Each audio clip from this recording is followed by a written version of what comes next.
अरे सिटिया ही मारी मारी बोलावला सिरे बिना गवने के। अरे सिटिया ही मारी मारी बोलावला सिरे बिना गवने के।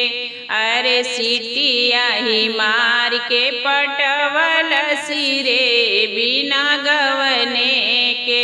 अरे सिटिया ही मार के पटवला सिरे बिना गवने के। अरे सासु पूछलिए के बतिया हो बिना गवने के। अरे सासु पूछलिए के बतिया हो बिना गवने के। कैसे भइल गोदी में ललनवा हो बिना गवने के। बहुअर कैसे के गोदी में ललनवा हो बिना गवने के। अरे राउर बेटा बड़ा हरमजादवा हो बिना गवने के। ससुर राउर बेटा बड़ा हरमजादवा हो बिना गवने के। अरे सिटिया ही मारी मारी पटवला सी हो बिना गवने के।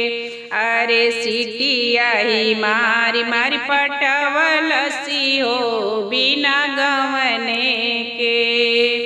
गोतिनी पूछलिए के बतिया हो बिना गवने के। अरे गोतिनी पूछलिए के बतिया हो बिना गवने के। बहुअर कैसे के गोदी में ललनवा हो बिना गवने के। बहुअर कैसे के गोदी में ललनवा हो बिना गवने के। गोतिन राउर देवर हरमजादवा हो बिना गवने के।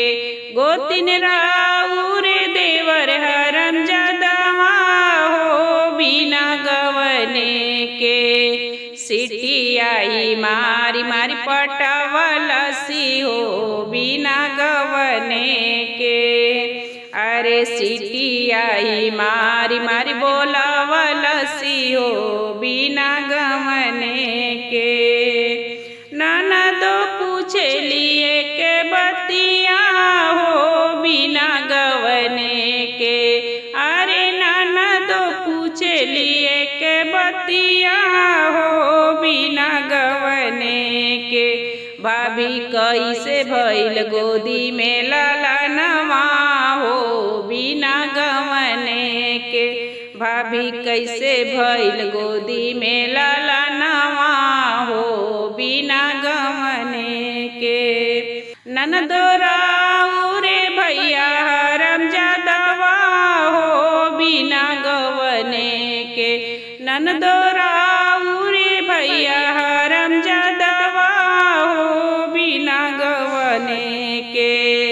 सिटिया ही मारी मारी पटवला सी हो बिना गवने के। अरे सिटिया ही मारी मारी बोलावला सी हो बिना गवने के। अरे सिटिया ही